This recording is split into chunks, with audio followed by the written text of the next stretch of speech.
வேதத்தின் மையம், ஆன்மீகத்தின் வழிகாட்டி. இது ஓம் சிவதந்திரம் யூடியூப் சேனல். ஓம் சிவதந்திரம் என்று என்ன பதிவு பார்க்க போறோம். வாராகி அம்மன் வழிபாடு தேய்பிறை பஞ்சமி அன்று மாலை வாராகி அம்மனே இதை கொண்டு அர்ச்சனை செய்து வழிபட்டால் நமது கடன் பிரச்சனைகள் தீரும். சப்த கன்னிகர்களின் ஒருவரான வாராகி அம்மன் வழிபாடு இன்று பெருமளவில் அனைவராலும் செய்யப்பட்டு வருகிறது. இதற்கு காரணம் இந்த அம்மனை நினைத்து நாம் வைக்கும் ஒவ்வொரு வேண்டுதலையும் நமக்கு தவறாது நிறைவேற்றி தருவதால் தான். எவ்வளவு பெரிய பிரச்சனை இருந்தாலும் இவர் முன்பு நின்று மனம் உருகி கண்ணீர் மல்க ஒரே ஒரு முறை வேண்டினாலே போதும். மலை போல் வந்த துன்பம் கூட பனி போல உருகி ஓடிவிடும். அத்தகைய சக்தி வாய்ந்த இந்த வாராகி அம்மனை வழிபட நம்முடைய கடன் தீரும். கடன் தீர வாராகி அம்மன் வழிபாடு இந்த பஞ்சமி திதி வாராகி அம்மனுக்கு மிகுந்த உகந்த நாளாக பார்க்கப்படுகிறது. இந்த நாளில் இவரை நினைத்து நாம் வேண்டும் ஒவ்வொரு வேண்டுதலுக்கும் பல மடங்கு பலனுண்டு. அந்த வகையில் வாராகி அம்மனை நினைத்து இன்று நாம் கடன் தீர செய்யும் இந்த வழிபாட்டிற்கும் நிச்சயம் பலன் உண்டு. வாராகி அம்மனை இருள் சூழ்ந்த நேரத்தில் வழிபட்டால் உடனே அருள் புரிவார் என்று ஒரு ஐதீகம் உண்டு. எனவே இன்றைய தினம் இரவு 7 மணிக்கு மேல் இந்த வழிபாடு செய்து கொள்ளுங்கள். இந்த வழிபாடு செய்வதற்கு உங்கள் வீட்டில் வாராகி அம்மன் விக்கிரகம் படம் 2 இருந்தாலும் நன்றாக துடைத்து மஞ்சள் குங்குமம் போட்டு வைத்துக் கொள்ளுங்கள். ஒருவேளை நீங்கள் விக்கிரகம் வைத்திருந்தால் மஞ்சளை பேஸ்ட் போல குழைத்து அம்மனை முழுவதுமாக பூசி தண்ணீர் ஊற்றி அபிஷேகம் செய்து கொள்ளுங்கள். இது மிகவும் விசேஷம்.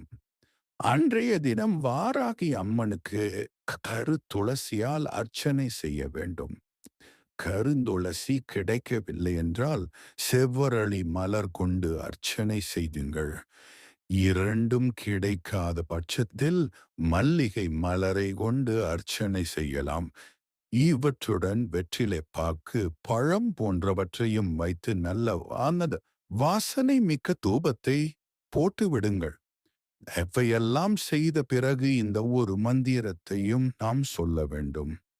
மந்திரம் ஓம் அஸ்வாரூடாய நமக என்ற இந்த மந்திரத்தை ஒவ்வொரு மலரை வைத்து அர்ச்சனை செய்யும் போது ஜெபித்து கொண்டே இருக்க வேண்டும்.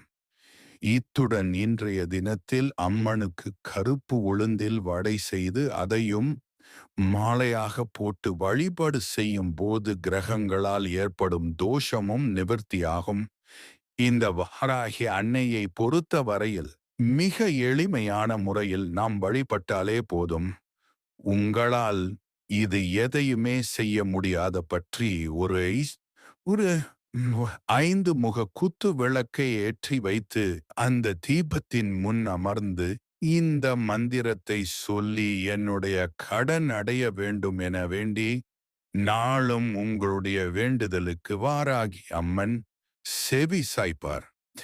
பஞ்சமி திதியில் வாராகி அம்மனை இந்த முறையில் வழிபட்டு உங்களுடைய கடன் பிரச்சனைகளும் கிரக தோஷங்களில் இருந்தும் விடுபட்டு அம்மனுடைய அனுக்கிரகத்தை முழுமையாக பெற்று வாழ்வில் சகல சௌபாக்கியத்துடன் வாழ வழி செய்து கொள்ளலாம்.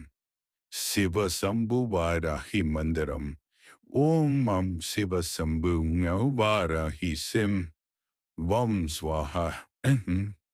இதற்கு யந்திரம் சிறப்பானது.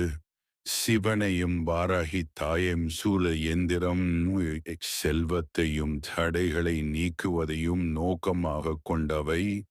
மேலும் வாராகி அம்மன் வழிபாடு அமாவாசை மற்றும் பஞ்சமி திதிகளில் சிறப்பு முக்கியத்துவம் வாய்ந்தது. செல்வம் மற்றும் தடைகள் நீங்க இந்த மந்திரங்களை தினமும் 108 முறை ஜபிப்பது நல்ல பலனை தரும். அமாவாசை மற்றும் பஞ்சமி திதிகளில் வாராகி வழிபாடு மிகவும் விசேஷமானது. எதிரிகள், செய்வினை மற்றும் கண் திருஷ்டியை நீக்க உதவும். சிவ சம்பு என்ற வார்த்தை சிவபெருமானின் அம்சமாகவும் வாராகி அம்மன் வழிபாட்டுடன் இணைத்தும் சில இடங்களில் குறிப்பிடப்படுகிறது. இது போன்ற பதிவு ஓம் சிவ தந்திரம் யூடியூப் சேனல் வழியாக பதிவு செய்யப்படும்.